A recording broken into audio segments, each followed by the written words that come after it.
ഓം ശാന്തി. പലപ്പോഴും പല വലിയ കമ്പനികൾക്ക് പോലും തകർച്ചയുണ്ടാവാൻ കാരണം തെറ്റായ ഒരു ഡിസിഷൻ എടുത്തതുകൊണ്ടല്ല, അവരുടെ തീരുമാനം വന്നത് വളരെ വൈകിപ്പോയതുകൊണ്ടാണ്. അതുകൊണ്ട് തെറ്റായ തീരുമാനം എടുത്താലും വിരോധമില്ല, തീരുമാനമെടുക്കാൻ വൈകിക്കരുത്, എടുക്കാതിരിക്കരുത്. യഥാർത്ഥ തീരുമാനം ശരിയായ സമയത്ത് എടുക്കാൻ സാധിക്കുക എന്ന് വെച്ചാൽ അത് വലിയൊരു ക്വാളിറ്റിയാണ്.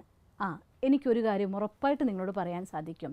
നിരന്തരമായി ധ്യാനിച്ചുകൊണ്ട് തൻ്റെ ബുദ്ധിയെ പൂർണ്ണമായി ഏകാഗ്രമായിട്ട് അൺബയാസ്ഡ് ആയിക്കൊണ്ട് നിങ്ങൾക്ക് നിങ്ങളുടെ ബുദ്ധി നിലനിർത്താൻ സാധിക്കുമെങ്കിൽ, ഭഗവാന്റെ ഓർമ്മയുടെ സപ്പോർട്ട് നിങ്ങൾക്കുണ്ടെങ്കിൽ, അക്യൂറേറ്റ് ഡെസിഷൻ അക്യൂറേറ്റ് ടൈമിൽ നിങ്ങൾക്ക് എടുക്കാനായിട്ട് സാധിക്കുന്നതാണ്. അത്രയ്ക്കൊക്കെ ആവാൻ കുറച്ച് കാലത്തെ സമയമെടുക്കുമായിരിക്കും. എന്നാലും ഒരു കാര്യം ഉറപ്പാണ്, തീരുമാനമെടുക്കാൻ വൈകിച്ച് തീരുമാനമെടുക്കാത്തതിൻ്റെ പേരിൽ നഷ്ടം ഉണ്ടാവരുത്.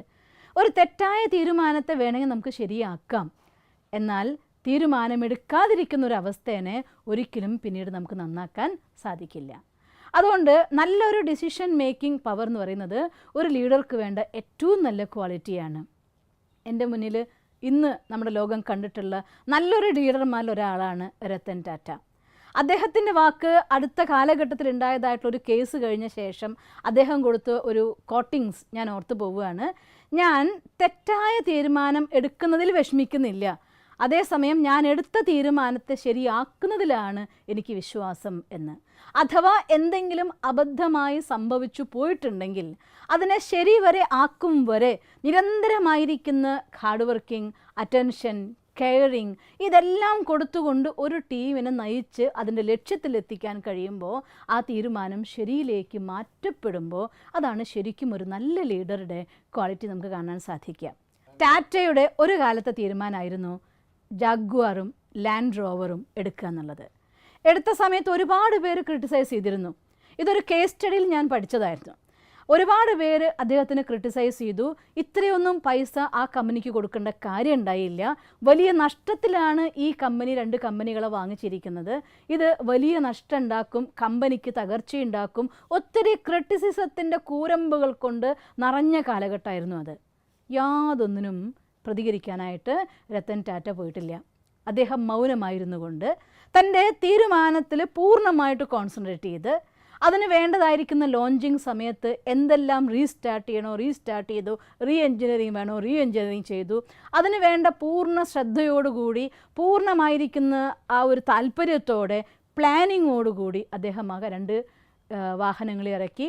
ഇന്ന് ആ കമ്പനിക്ക് ഏറ്റവും കൂടുതൽ വരുമാനം കൊടുക്കുന്നത് ഈ 2 കമ്പനികളാണ്. ഒന്ന് ജാഗ്വാറും മറ്റൊന്ന് ലാൻഡ് റോവറും. അതുകൊണ്ട് തീരുമാനം ഒരു പക്ഷേ നമുക്ക് ആ സമയത്ത് തെറ്റാണെന്ന് തോന്നിപ്പോയേക്കാം. പക്ഷെ നിങ്ങൾ നിരന്തരമായിട്ടുള്ള ശ്രദ്ധയോടുകൂടി എടുത്ത ഡിസിഷനിൽ ഉറച്ചു നിന്നുകൊണ്ട് ഒരു ഘട്ടമായിക്കൊണ്ട് അതിനെത്ര ടൈം എടുത്ത് ഏത് രീതിയിൽ അതിനെ ലോഞ്ച് ചെയ്താൽ, അല്ലെങ്കിൽ ഏത് രീതിയിൽ അതിനെ പ്രാവർത്തികമാക്കിയാൽ നമ്മുടെ പ്ലാൻ എക്സിക്യൂട്ട് ചെയ്യുന്ന സമയത്തേക്ക് വേണ്ടതായിരിക്കുന്ന പ്രോപ്പറായിരിക്കുന്ന പ്ലാനിങ്ങോടുകൂടി അതിൻ്റെ കാര്യത്തെ കൃത്യമായി ചെയ്തുകൊണ്ട് സമയാനുസാരം നിങ്ങൾ മുന്നോട്ട് പോവുകയാണെങ്കിൽ നിങ്ങൾക്ക് ഏത് ടാസ്കിനും വിജയത്തിലെത്തിക്കാൻ സാധിക്കുക തന്നെ ചെയ്യും. അതുകൊണ്ട് ഞാൻ ആ വാക്കിനോട് നന്നായി ചേരുന്നുണ്ട്. തെറ്റായ തീരുമാനമെടുത്തു എന്നതിനേക്കാൾ തീരുമാനമെടുക്കാതിരിക്കുന്നത് തന്നെയാണ് യഥാർത്ഥമായിരിക്കുന്ന അപകടം. ഒരു പക്ഷെ തെറ്റായി തോന്നുന്ന തീരുമാനം പിന്നെ ശരിയായേക്കാം. ഒരിക്കലും ഒരു കാര്യവും പൂർണ്ണമായി ശരിയാവാറില്ല, ഒരു കാര്യം പൂർണ്ണമായി തെറ്റുമാവാറില്ല. അതുകൊണ്ട് തെറ്റുന്നെങ്കിൽ തെറ്റട്ടെ, പക്ഷെ വിഷമിക്കാതെ ശരിയായ തീരുമാനം എടുക്കാൻ മാക്സിമം ശ്രമിക്കുക. അതേസമയം തീരുമാനമെടുക്കാൻ വൈകിച്ച് ഒരു കാര്യത്തിൻ്റെ ചാൻസ് നഷ്ടമാകാതിരിക്കാൻ വേണ്ടി ശ്രമിക്കാൻ വേണം. പിന്നെ മറ്റൊരു കാര്യം കൂടെ തീരുമാനം എടുക്കുമ്പോൾ ശ്രദ്ധിക്കാനുണ്ട്. ഒരിക്കലും പൈസ അത് അവസാന ലക്ഷ്യമായിട്ട് നമ്മൾ തിരഞ്ഞെടുക്കരുത്. പൈസയാണ് എൻ്റെ മെയിൻ ഇൻറ്റൻഷൻ എന്ന് നിങ്ങൾ ഒരിക്കലും പറയരുത്.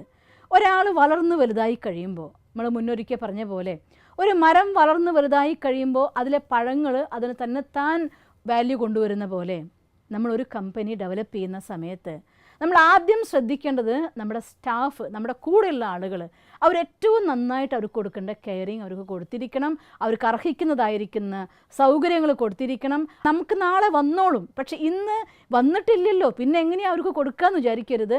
അവരൊക്കെയാണ് നമ്മുടെ ഏറ്റവും വലിയ അസറ്റ്. എസ്പെഷ്യലി നമ്മുടെ കൂടെ ഏറ്റവും കോറായി നിൽക്കുന്ന ഒരു ടീം ഉണ്ടായിരിക്കും. ആ കോർ ടീമിന് വേണ്ടതായിരിക്കുന്ന എല്ലാം ലാസ്റ്റ് എംപ്ലോയി വരെ ഏറ്റവും ഇമ്പോർട്ടൻ്റ് ആണ്. എന്നിരുന്നാൽ പോലും നമ്മുടെ കൂടെ ഡിസിഷൻ എടുക്കാനുള്ള ആളുകൾ, നമ്മുടെ കൂടെ എന്തിലും ഒപ്പത്തിനൊപ്പം നിൽക്കാനുള്ള ആളുകൾ, അവരുടെ ഈച്ച് ആൻഡ് എവറി ആക്ഷൻ നിങ്ങളുടെ കർത്തവ്യം പോലെ നിങ്ങൾ കാണണം. ഞാൻ ഓർത്തു പോവും, ഒരിക്കൽ റാണ പ്രതാപിൻ്റെ കഥ പഠിക്കുന്ന സമയത്ത് റാണ പ്രതാപിനും അദ്ദേഹത്തിൻ്റെ പടയാളികളെയും കുറിച്ച് അക്ബർ പറയുകയാണ്, ഇവരുടെ ഓരോ പടയാളിക്കും അവരുടെയാണ് ആ രാജ്യം എന്ന് തോന്നിപ്പോവില്ല, അവരെ രാജാവും തോന്നിപ്പോ, ഇത്രയധികം കമ്മിറ്റ്മെൻറ്റ് എവിടുന്നാണ് വരുന്നത് എന്ന്. ഉടനെ അദ്ദേഹത്തിൻ്റെ കൂടെ ഉണ്ടായിരുന്ന ഒരു രജപുത്രനായിരിക്കുന്ന ഭഗവത് സിംഗ് അദ്ദേഹത്തിനോട് പറയുകയാണ്, രജപുത്രന്മാർ എസ്പെഷ്യലി റാണ പ്രതാപും റാണ ഉദയ് സിംഗും അവരുടെ പട്ടാളത്തിൽ ഏറ്റവും ലോവസ്റ്റ് ആയിട്ടുള്ള ആൾ പോലും അവരുടെ സ്വന്തം ഫാമിലി മെമ്പറായിട്ടാണ് അവർ ട്രീറ്റ് ചെയ്യുന്നത്. അതുകൊണ്ട് നമ്മുടെ സ്ഥാപനത്തിലെ ഓരോ ആളുകളും നമ്മുടെ ഫാമിലിയാണ്. ഫാമിലിയിൽ നിന്ന് നാവുമ്മലല്ല, അവരുടെ വീട്ടിലെ കാര്യങ്ങൾ, അവരുടെ വിഷമങ്ങൾ, അവരുടെ പ്രയാസങ്ങളൊക്കെ നിങ്ങളുടെ പ്രയാസങ്ങളും നിങ്ങളുടെ വിഷമങ്ങളും കൂടിയാണെങ്കിൽ തീർച്ചയായിട്ടും അവർ ഏത് സാഹചര്യത്തിലും അവരുടെ വിഷമത്തേക്കാൾ കൂടുതൽ നിങ്ങളുടെ വിഷമത്തിനെയും കമ്പനിയുടെ വിഷമത്തിനെയും വില കൊടുക്കും. അങ്ങനെയുള്ളതായിരിക്കുന്ന ആളുകളാണ് നമ്മുടെ റിയൽ അസറ്റ്. ആ അസറ്റിൽ നിന്നാണ് നിരന്തരമായി നമ്മുടെ കീശ വീർക്കാൻ പോകുന്നത്. അതിലൂടെയാണ് നമുക്ക് ലയബിലിറ്റി ഇല്ലാതെ അസറ്റ്സ് മാത്രമായി മുന്നോട്ട് പോകാൻ പോകുന്നത്. അതുകൊണ്ട് നമ്മുടെ കൂടെ ഹ്യൂമൻ റിസോഴ്സ് അത് വളരെ ഇമ്പോർട്ടൻ്റ് ആണ്. പിന്നെ ഒന്ന്, ഒപ്പത്തിനൊപ്പം നമുക്കൊരു ബ്രാൻഡ് ആക്കാൻ വേണ്ടി കുറച്ച് പൈസ ചിലവഴിച്ചാലും വിരോധമില്ല. പക്ഷേ ആ ബ്രാൻഡ് നേടിക്കഴിഞ്ഞാൽ, നോക്കൂ, ഇന്ന് ടാറ്റ ഉദാഹരണം നമുക്കെടുക്കാം. ടാറ്റ സ്റ്റീൽ അതിൻ്റെ ബ്രാൻഡ് ഡെവലപ്പ് ചെയ്ത ശേഷം ഏറ്റവും കോസ്റ്റ്ലി ആയിരിക്കുന്ന അയൺ ആയിക്കൊണ്ട് ഇന്നും വിറ്റുകൊണ്ടിരിക്കുന്നുണ്ട്. എന്നിട്ടും അത് മാർക്കറ്റിൽ നന്നായി പോകുന്നുണ്ട്. ബ്രാൻഡ് ഡെവലപ്പ് ചെയ്ത് കഴിഞ്ഞാൽ നിങ്ങൾക്ക് റിയൽ സക്സസ് ആണ്. അതുവരെയുള്ള കുറച്ച് സമയം നിങ്ങളതിനു വേണ്ടി കുറച്ച് ധനമായിട്ടാണെങ്കിലും ഏത് റിസോഴ്സ് ആണെങ്കിലും ഉപയോഗിക്കുന്നതിന് യാതൊരു തെറ്റുമില്ല. പിന്നെ പ്രയോറിറ്റി കസ്റ്റമേഴ്സ്. ചില കസ്റ്റമേഴ്സ് ഉണ്ടാവും. എല്ലാ കാര്യത്തിലും ഒരു കമ്പനിയുടെ ഒരു കാര്യം നടക്കുമ്പോൾ ഒരു കസ്റ്റമർ പോയി കഴിഞ്ഞാൽ നമുക്ക് ഒരുപാട് നഷ്ടം ഉണ്ടാവുന്ന അങ്ങനെയുള്ള മെയിൻ കസ്റ്റമേഴ്സിനെ എപ്പോഴും ഹാപ്പി ആക്കി വെക്കണം. അതിനേക്കാൾ ഉപരി കസ്റ്റമർ സാറ്റിസ്ഫാക്ഷനാണ് ഒരു ബിസിനസ്സിനെ അതിൻ്റെ ഏറ്റവും ഹൈറ്റ്സിലേക്ക് കൊണ്ടുപോകുന്നത്. അതുകൊണ്ട് ഈ 3 കാര്യങ്ങൾ നിങ്ങൾ ശ്രദ്ധിക്കുകയാണെങ്കിൽ നിങ്ങളുടെ ആളുകൾ ഡിസാറ്റിസ്ഫാക്ഷൻ വന്നിട്ട് സംതൃപ്തി കുറവ് കൊണ്ട് മറ്റുള്ളവർ നിങ്ങളുടെ ആളുകളെ വിലയ്ക്ക് വാങ്ങാതിരിക്കാൻ അവർ സംതൃപ്തരായി നിങ്ങളുടെ കൂടെ ഉണ്ടെങ്കിൽ, അങ്ങനെ ഒരു 5-6 പേര് നിങ്ങളുടെ കൂടെ ഉണ്ടെങ്കിൽ നിങ്ങളുടെ ഫേമിനെ ഒരിക്കലും ആർക്കും തകർക്കാനാവില്ല. ഈ കോമ്പറ്റീഷൻ്റെ വേൾഡിൽ competition for the sake of competition എന്ന് നടക്കുന്ന ഈ കാലഘട്ടത്തിലും വിജയം നിങ്ങൾക്ക് സുനിശ്ചിതമാക്കാൻ വേണ്ടി യഥാർത്ഥ നിർണയമെടുക്കാനും, നിങ്ങളുടെ ധനം ബൈ പ്രൊഡക്റ്റാണ്. ഇതെല്ലാം ഒന്ന് ചേർന്ന് കഴിയുമുണ്ടല്ലോ, ഒഴുകി വരാൻ തുടങ്ങുന്ന ഒരു സാധനമാണ് ധനം. ഊർജ്ജം എവിടെയുണ്ടോ അവിടേക്ക് ധനം വരും. അതുകൊണ്ട് ഈ ഊർജ്ജങ്ങളെല്ലാം സേവ് ചെയ്യാൻ നോക്കിയാൽ മതി. അതിൻ്റെ ബൈ പ്രൊഡക്റ്റായ ധനം നിങ്ങളുടെ അടുത്തേക്ക് തന്നെത്താൻ ഒഴുകി വന്നോളും.